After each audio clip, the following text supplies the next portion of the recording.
కృష్ణం వందే జగద్గురు ప్రేక్షకులకు నమస్కారములు.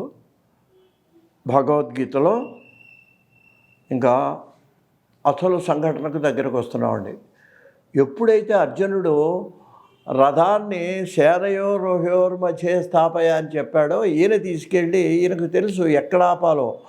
ఆ భీష్మ ద్రోణాది వీరులందరూ ఎదురుగుండా కనపడేట్టుగా తీసుకెళ్ళి రథం ఆపేటండి.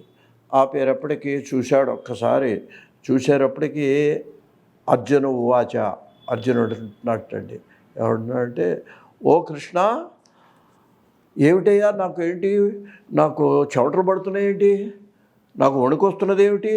ఇదండి వ్యామోహ లక్షణం. ఇదే భగవద్గీత. మనం ఒక్కొక్క స్థితిలో మనకు కూడా ఈ నిజ జీవితంలోనే ఒక్కొక్క సంఘటన జరిగినప్పుడు ఇదే స్థితి మనకు కలుగుతుంది. ఈ స్థితి కలిగినప్పుడు మనం ఎలా ప్రవర్తించాలి, ఎలా ధైర్యం తెచ్చుకోవాలనేది భగవద్గీత చెప్తుందండి. ఇప్పుడు ఇక్కడ అర్జునుడు అంటున్నట్టండి, అర్జున ఉవాచ అని సంజయుడు ధృతరాష్ట్రుడితో చెప్తున్నాడు. అదే ఇక్కడ విషయం. ఏమంటున్నట్ట, సీదంతి మమ గాత్రాణి ముఖంచ పరిశుష్యతి. అయ్యా, నాకు ఎలా ఉందంటే నా ముఖం నాలుక కూడా ఎండిపోతున్నది. నాకు చూడండి, మనం ఒక్కోసారి ఎండలో నడిచేడుతుంటే అయ్యా ఏమైనా మంచిగా నోరు ఎండిపోతున్నదండి అంటారు. అందువలన ఆ నోరు ఎండిపోతున్నది అనేటువంటి విషయాన్ని అక్కడ చెప్తున్నాడు. అయ్యా, ఇంకా ఎలా ఉందిటండి, ముఖంచ పరిశుష్యతి వేపుదశ్చ శరీరేమే. నాకు గాంధీవం చేతిలోంచి జారిపోతున్నది. త్వక్చైవ పరిదహ్యసే, నా యొక్క శరీరం ఎండిపోతున్నది.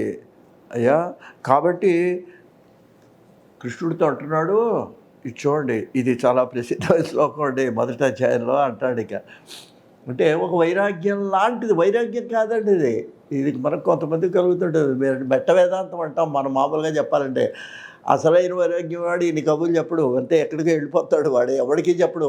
బుద్ధుడు అంతటి వాడు వెళ్ళిపోతే అర్ధరాత్రి వెళ్ళిపోయినాడు. భార్యకి నేను వెళ్ళొస్తాను, నాకు వైరాగ్యం వచ్చింది అని. వైరాగ్యం వచ్చిన వాడు ఎవడు చెప్పడు.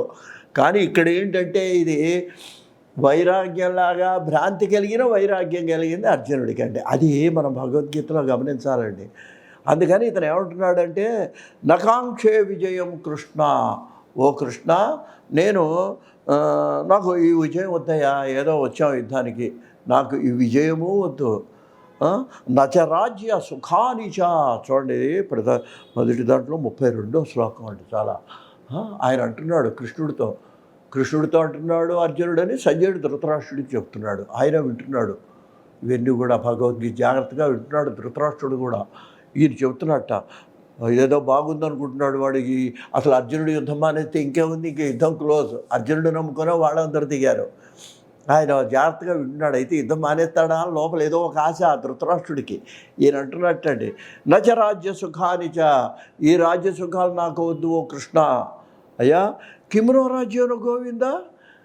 ఓ కృష్ణ, ఎందుకే ఏంటి రాజ్యం వల్ల ఏంటి, ఈ సుఖాల వల్ల ఏంటి ఆనందం? ఈ సుఖాల కోసం అని చెప్పి, ఈ రాజ్యం కోసం అని చెప్పి మా తాతగారిని, మా గురువు గారిని, మా బంధువుల్ని, మా మేనల్ని, వీళ్ళందరినీ ఇప్పుడు యుద్ధం చేసి నేను చంపేయాలా? ఏమిటి దీనివల్ల నాకు లాభము? కాబట్టి రాజ్యం భోగా సుఖానిచ, ఈ రాజ్యాలు సుఖాలు నాకు అవసరమా? ఇప్పుడు నేను ఎవరితో యుద్ధం చేయాలి? ఆచార్యా, గురువుగారు, పితరాహ, తండ్రులు లాంటి వాళ్ళు, తండ్రుల యొక్క స్థానాల్లో ఉన్నారు వాళ్ళు. పుత్రాహ, నా పిల్లల స్థానంలో ఉన్నారు, వరుసగా నా పిల్లలు అవుతారు వాళ్ళందరూ కూడా. అయ్యా, పితామహ, పెద్ద పితామహుడు ఆయన భీష్మాచార్యులు, ఆయనతో యుద్ధం చేయాలి నేను ఇప్పుడు. మాతులాహ, మేనమాములు, మేనల్లుళ్ళు, శ్వశురాహ, పౌత్రాహ, ఇంతమందిని ఏతాన్ నహంతు విచామి. ఇదండి వేదాంతం. అర్జునుడు వేదాంతం అనేదానికంటే విషాదం అంటే బాగుంటుందేమో. అందుకే దాని పేరు విషాదయోగం. విషాదం అంటే దుఃఖం. ఆ దుఃఖంతో అలా అంటున్నాడండి ఆయన, నేనేమి ఎవరితో యుద్ధము చెయ్యను. హంతుం నా ఇచ్చామి, నేనెవరిని చంపను. అపి త్రైలోక్య రాజ్యస్య కిం హేతో, అసలు ఈ 3 లోకాలు జయించిన మాత్రం ఏడు నాకు లాభం యుద్ధం చేయటం వల్ల అని చెప్పేసి, ధాత్రాష్ట్రో నిహత్య కా ప్రీతి, ఈ ధృతరాష్ట్రుడి యొక్క వంశంలో వాళ్ళు ధాతరాష్ట్రులు అండి, అక్కడ సంస్కృత పదాలు అవి. అందువల్ల ఈ కౌరవులందరినీ చంపాను, చంపితే నాకు సంతోషమా, రాజ్యం వస్తే నాకు సంతోషమా అని అంటున్నాడు. పాపమేవాశ్రయేదస్మాన్, దీనివల్ల ఇంకో నష్టం ఏంటంటే పాపం కలుగుతుంది. వీళ్ళందరినీ చంపడం వల్ల నాకు వచ్చేదంటే పుణ్యం ఏమో నాకు తెలియదు, కానీ పాపం మాత్రం వస్తుంది. తస్మాన్ నార్హా వయం హంతుము, కాబట్టి వీళ్ళని చంపడం అనేది నాకు ఇష్టము లేదు అయ్యా అని ఇక్కడి నుంచి ఇంకా కొన్ని 48 దాకా నుండి వరుసగా కొన్ని విషయాలు చెప్తున్నాడు. చూడండి, యుద్ధం వల్ల కలిగే నష్టాలు చెప్తున్నాడు. ఇదో పెద్ద విశేషం. కులక్షయే ప్రణశ్యంతి కులధర్మా సనాతన, కులక్షయం జరిగినట్లయితే ఏమవుతుంది, అనేక మంది చనిపోతారు. అప్పుడు ఏమవుతుంది, కులధర్మాలు పోతాయి, ధర్మాన్ని ఆచరించే వాళ్ళు ఉండరు. ధర్మే నష్టే కులం కృత్యం, ధర్మాన్ని ఆచరించేవాళ్ళు లేకపోతే ఆ వంశం కూడా అంతరించిపోతుంది. అందరూ వంశాల్లో పెద్దవాళ్ళు చిన్నవాళ్ళు అందరూ ఎంతోమంది వచ్చారు ఇక్కడ యుద్ధానికి, వాళ్ళందరూ మరణిస్తారు. కాబట్టి అయ్యా స్త్రీషు దుష్టాసు వార్ష్ణేయ జాయతే వర్ణశంకర, అందరూ అనను కానీ కొంతమంది స్త్రీలు, పురుషులందరూ యుద్ధంలో చచ్చిపోయినారు. వీళ్ళు స్త్రీలు వైధవ్యాన్ని పొందారు, లేదా భర్తం లేదు, లేదా పెళ్లి కాలేదు. ఇటువంటి పరిస్థితిలో కొంతమంది స్త్రీలు అపమార్గంలో ప్రవర్తించే పరిస్థితి కూడా ఏర్పడవచ్చు యుద్ధం వలన. అప్పుడు అధర్మంగా వాళ్ళు ప్రవర్తించినప్పుడు ఏం జరుగుతుందట, ఇట్లా దుష్ట ప్రవర్తనతో స్త్రీలు ఉండటం వల్ల జాయతే వర్ణశంకర, ఏదైతే మనం వర్ణశంకరం జరగకూడదని వాళ్ళ మన వేదాల్లో ఉపనిషత్తుల్లో ధర్మాల్లో చెప్పబడిందో ఆ వర్ణశంకరం ఇప్పుడు నేను చేయబోయే యుద్ధం వల్ల జరుగుతుంది. ఏమయ్యా వర్ణశంకరం అంటే ఏంటి?